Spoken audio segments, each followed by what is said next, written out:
So, boy, mate, how are we doing? Another spicy one for you today.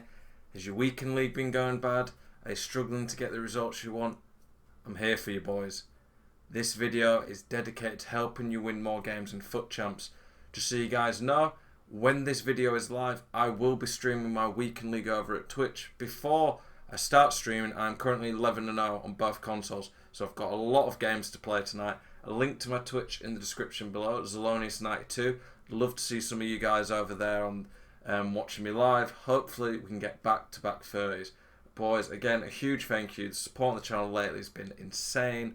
Getting crazy amount of growth and subs, and I really want to thank you guys all for it. If you're new to the channel and these are the type of videos you like, improving at the game, tactical advice, gameplay tips, player advice, this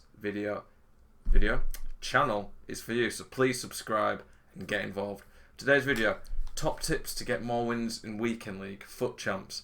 The first one, I always in these type of videos like to do something team related because kind of unfortunately team is a big part of FIFA and getting better at the game. So what I want to say for this one is chemistry. Make sure your chemistry is at least 100, because if it goes below 100, then players start to get, even if they're on 10 chemistry, start to lose some stats. And when you plan to have players in, a lot of teams I see, they limit their team options because they only put players on 10 chem. You can see here De Bruyne is on 8 chemistry.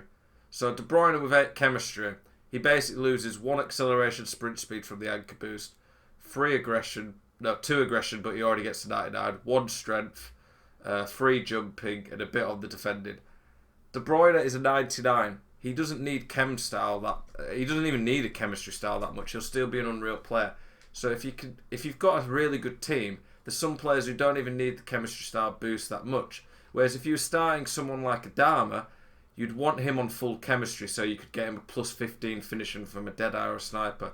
I've talked about chemistry styles quite a bit before and how they can boost your team. They boost the cheaper teams a lot more because those players need a lot more stats, but they're a very good way of making your team more competitive. So the first point, chemistry, how you can use it to make your team better. Something that a lot of people actually don't realise is that you can use a manager and his nationality will boost any player with that nation by 1, or the league. So for this one, I've boosted Norway because Haaland's slightly off chem because he only has 3 links, and I've boosted Premier League because these 2 are off chem.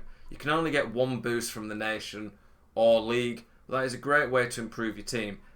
For the cheaper teams, like I said, it makes a big difference. And over the next week or 2, I'm going to be doing more videos looking at cheap teams, cheap players, some of the best value players in the game in every position. We did 100k yesterday. I think tomorrow we'll be looking at players under 250k.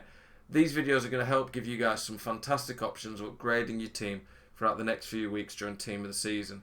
But yeah, first point, chemistry, pick the right ones. So like for Kimmich, he doesn't really have many weaknesses. His biggest one would be he could get a lot more pace, so we put Shadow on. Lewandowski obviously barely has any weaknesses, so we just up his dribbling a bit more. Davies didn't need any pace, just needed a bit of defending and physical, so we worked on that. Look at the player, go on a website like FUTWIZ or FUTBIN, where you can properly see what the chem style boost will do, and build your team that way. It can actually make quite a big difference. I've used Thomas Lemar in my Road to Glory team. Without a Deadeye, his finishing is 82, and he misses quite a lot of chances. As soon as I put the Deadeye on, and he's got 97, he nearly finishes absolutely everything. They make a big difference and can really take an average team and change them into a great team. Pick the right chemistry styles that suit your team. Make sure you've got good enough chemistry. It will make a big difference. The second point I want to talk to you guys about that is going to help you improve around the box is left stick dribbling. Left stick dribbling will help you create so many more chances around the box. And on this FIFA, it's one of the best ways to create chances. There are a few ways you can improve it. The first way, you don't even need to literally get better at left stick dribbling. It's just by giving yourself more options. It's having a 5-star weak foot striker and cam. If you're in the 4-4-2, 2 5-star weak foot strikers. But having 5-star weak foot just makes it a lot harder for the opponent to defend because they're not sure which way you're going to turn.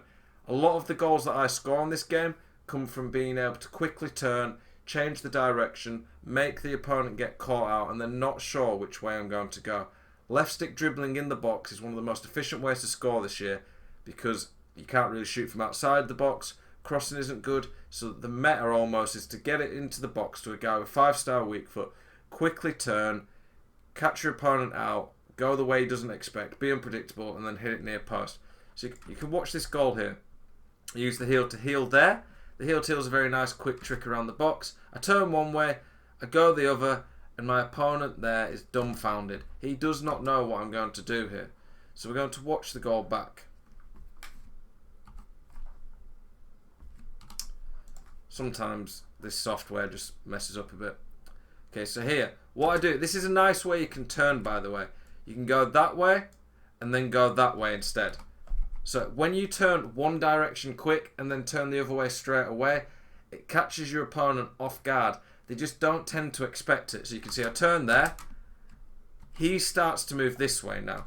And when he does that, it allows me to go that way. He thinks originally, when I've turned that way, that he follows there because that's where he thinks I'm going to go. But instead, turn that way, quickly go back that way, and watch what it does to the Blanc. Blanc is one of the best centre-backs in the game. He's pretty agile, he's quick, he's got high defending stats, so it's very hard to get around him. But that quick little left stick dribble, where I turn one way, go straight back the other, messes the opponent up. He does not know what to do to defend against it, and from there, it gets me a goal where I was in a good position, but there was still a lot of work that needed to be done. Left stick dribbling, if you can get better at it, will change your game. You could even go practice it in the arena. Get someone who's pretty good on the ball like a Neymar and just mess around with the timing of it. One of the big things to left stick dribbling is predicting your opponents, reading which way they're going to turn.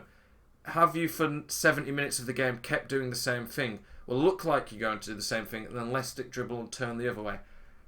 It is important that you have at least 4-star weak foot, because if you have 3-star weak foot, I'm always just going to show you onto your weak foot, and that hurts your left stick dribbling. But if you can get good at this, it'll make a huge difference to your game and allow you to score lots more goals around the box. The third point that I want to talk about, that is something that when I'm analysing games, coaching people that I see that they don't do enough of, is using width, using the space on the pitch. This is a major one on FIFA 20, that second man press, team press, when combined, are very strong, and it can be quite hard to keep the ball a lot of the time. Ultimately, a lot of goals on FIFA 20 come from, well, pretty much every goal on this game comes from working it in the middle, into the box, take a touch and shoot. So you do ultimately need to attack down the middle. But what a lot of people don't utilise enough is the wings to draw men out of position.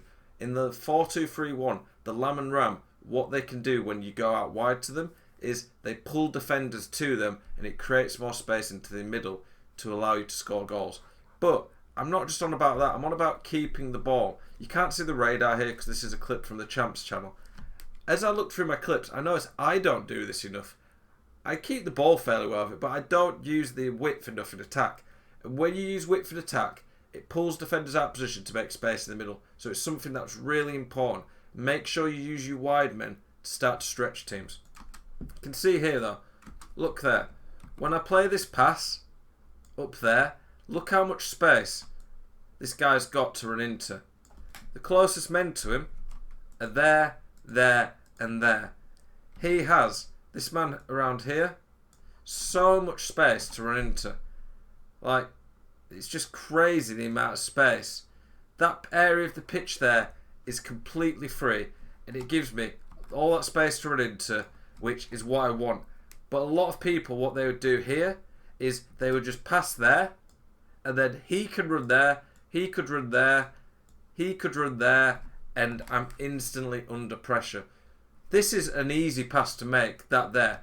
I'm never missing that pass with Petit, but what it instantly does is it relieves pressure. It gives me a lot of space.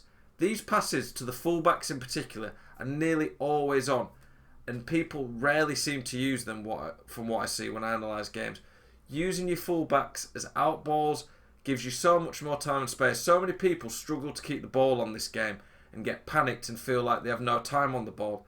Using wings, using the width will instantly create more space for you.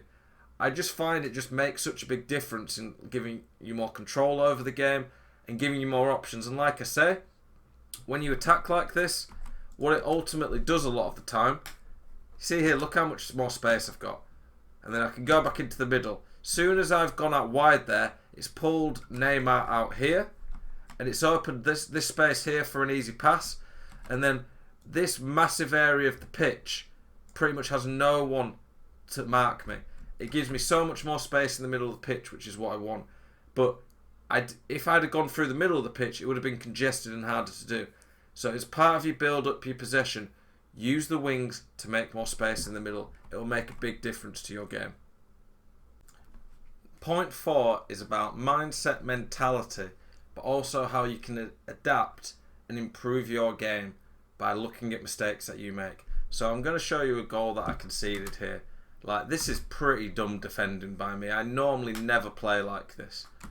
One of the things I always preach about is controlling your CDMs. If you can look here, my CDMs ultimately should be here. I should be switching to them manually and dragging them into position. A question I get asked a lot is, Zel, you talked to us about the defensive midfielders, using them, controlling them, but a lot of the time they're out of position. On this game, even someone like Vieira, who has really high defending stats and is set to be getting back into position, he doesn't seem to do that. A lot of the time you have to drag them back. But what if I dragged Vieira there, I can promise you he will end up staying around this area. We'll do that again. He will stay around this area. But you need to, in the first place, drag him into that area. If you don't drag them into this area, they'll just end up watching a lot of the time. Once you've got your team behind the ball, it's going to be a lot easier to defend and stop silly goals happening. But ultimately here, I was an idiot. I didn't defend properly. I even jump in and try and make a tackle there that I shouldn't have been making. And then I open up space. You can see here, he's got 3 attackers there, 1 attacker down here, and I've only got 4 defenders. And all this has come because I've positioned wrong, I've been diving in, I've not been pulling my CDMs back into position. I get a bit unlucky missing the tackle there, but ultimately there, my team is all over the shop.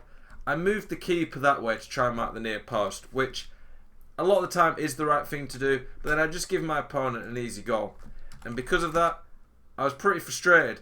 But I did end up winning this game, but what I noticed from that clip was that goal all came from me not defending properly, diving in, and not pulling my defensive midfielders into position. So after the game, I watched the goal back to see what I'd done wrong because I wasn't sure at the time. I realised those was the mistakes, and I really made sure I focused the rest of that week in league where I hit a 30 not to be doing that. Watch the goals back that you guys conceded. Is the silly mistakes that you keep conceding because of? Is it because you keep diving in? You don't defend the dribbling well enough in the box. You're not dragging your defensive midfielders into position quick enough. Analysing the goals you concede will help you improve drastically if you can pinpoint the mistakes you're making. Watching these videos, a lot of the things that I show you, you'll be able to start thinking, that's the mistake I made there, I didn't do that. Or, I did that mistake. Things like that can make a big difference. It can be frustrating watching the goals back that you're conceding, but long term it will improve you drastically when you start to get a grip on some of the silly things that you're doing. Ultimately, you guys are here to get better. I will try my absolute best to point out some of the stuff that you're doing wrong, and in time, we will all keep improving. The 5th and final point of this video that is going to help you get more wins in FUT Champs, and I think this one is probably the most important, is controlling the tempo of the game, the possession of the game, playing the game at your tempo. One of the big things that I see when I'm analysing games and losses that people take is they lose control of the game. They start letting the game get end to end, or they just start losing control and the opponent starts to dictate the tempo. In real football, it's the same. If you let your opponent dictate the tempo of the game, probably 9 times out of 10 you end up losing the game. I think in this match here, at this point I was drawing because it was a 2-legged match in a tournament. You can see here though, I start to take over the game, I start to control the game. See, I'm keeping the ball, I'm playing safe. I'm not forcing passes there. A lot of people start forcing silly passes, trying to go for passes that aren't safe. I'm not doing any of that. I can see here, this man here, these guys, they're the ones who have a lot more space. So ultimately, I want to use them. You can see there, he's got all that space down there to run into. All that space. This area of the pitch here is completely free. But what I did was, I moved the ball up to this side of the pitch, ran down there with him, went backwards, and from there, I then could go down this way. And when I went down this way, it started to help me maybe make a better chance. My opponent starts to get frustrated because I keep the ball really well. I've kept the ball for 6 minutes from kickoff here. That is controlling the possession, frustrating the opponent into mistakes. I then turn, make a great chance, and I put myself in front of the game. This is the type of play that I'm really talking about that can take your game to the next level. There wasn't anything in that play that was insane, really. It was just calm, controlled, calculated possession, controlling the tempo of the game. So many people just don't do this. It makes a huge difference. Ultimately, if your opponent has more of the ball, he has more time to score. I'm not telling you just to pass between your defence and control the game that way. That's boring, and ultimately this is a video game that's meant to be fun. I'm just saying, be patient. Stop giving the ball away silly to your opponent.